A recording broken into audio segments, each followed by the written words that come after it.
Hello, everyone.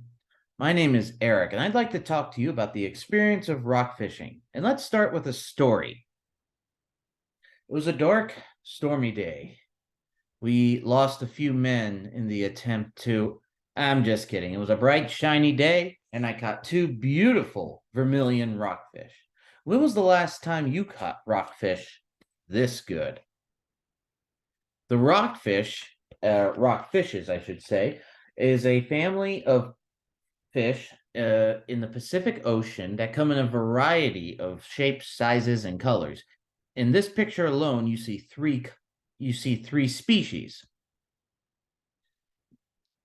They can come in from just bland color patterns like the square spot rockfish or ones like this, the beautiful flagpole rockfish, also known as the barber pole. You can always tell a rockfish not only due to the shape of its fins and body, but also to the spiny appearance on the head and the gill flap. Rockfish come in a very wide variety. They in sizes too.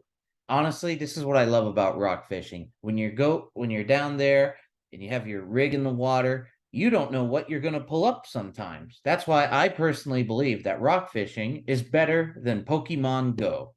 After all, you cannot eat a Pokemon. Well, maybe you can, but even if you can, I doubt they would taste good.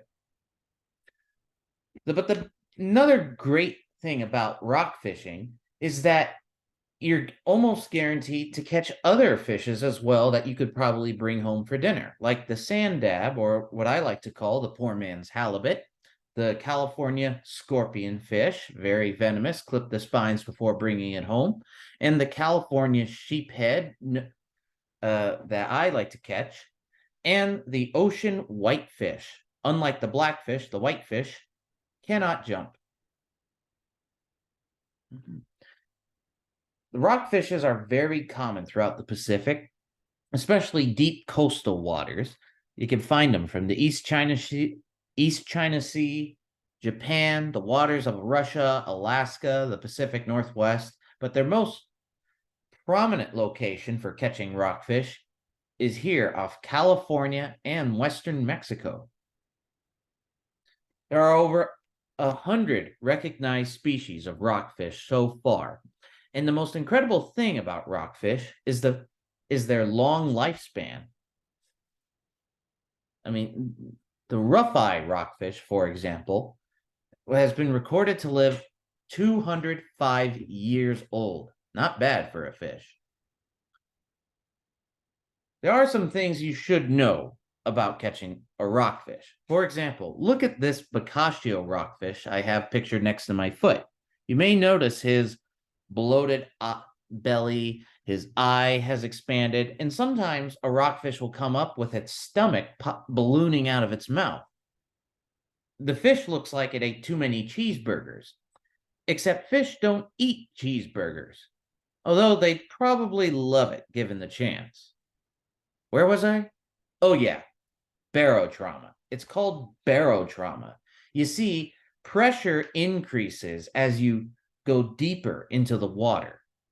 So, a special organ the fish has called a swim bladder will adjust for this. But if it's taken out of the water too abruptly, like if it was caught on a hook, the the swim bladder will expand faster than the fish can adjust for it.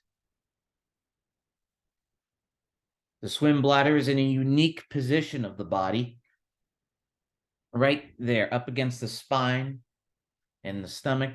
So it's important to know these things because if you decide to release a rockfish that is undergoing barotrauma, the fish may not actually survive. It will probably die on the surface or get plucked away by a bird. There are some techniques, though, for successfully releasing a rockfish and ensuring it will survive. Like this special clamp here, where you hook it on the lip of the rockfish and it will release the rockfish once you get it to its depth at which you caught it. That way, the rockfish will properly adjust its swim bladder.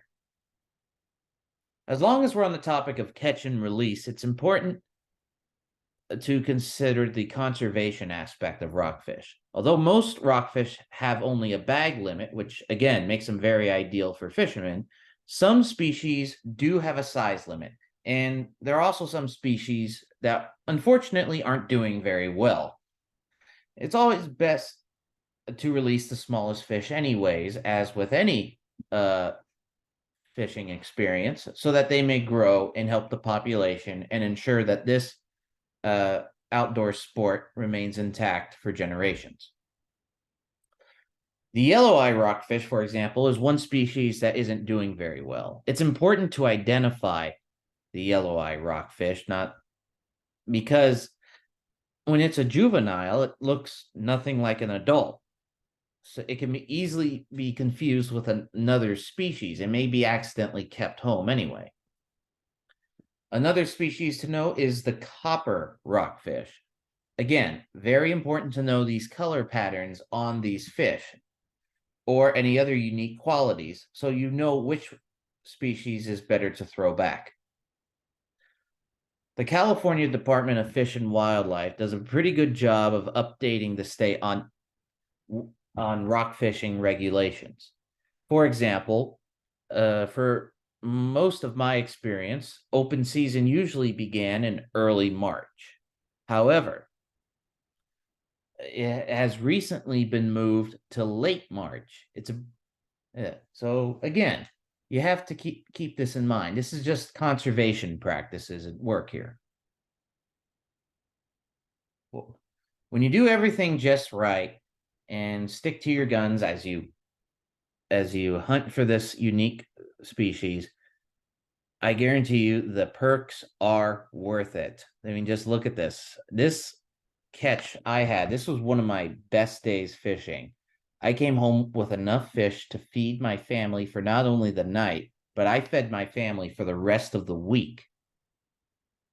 You see two of these bags here, the Bocaccio and rockfish. They are two rockfish species, but because there are other species living alongside them, like the sand dab and whitefish, it's always great to have an additional catch alongside, a little variety for dinner. Another perk I cannot deny is the beautiful scenery. Rock fishing usually begins early in the morning when there are no recreational craft out there. So it's just you and the elements and other fishermen out there. Beautiful summer skies has become a regular sight for me on fishing trips. And honestly, sights like this, beautiful sunsets, never gets old, even though I've done it for 100 times. Thank you very much for watching, and I hope this gives you much to consider next time you decide to go rock fishing.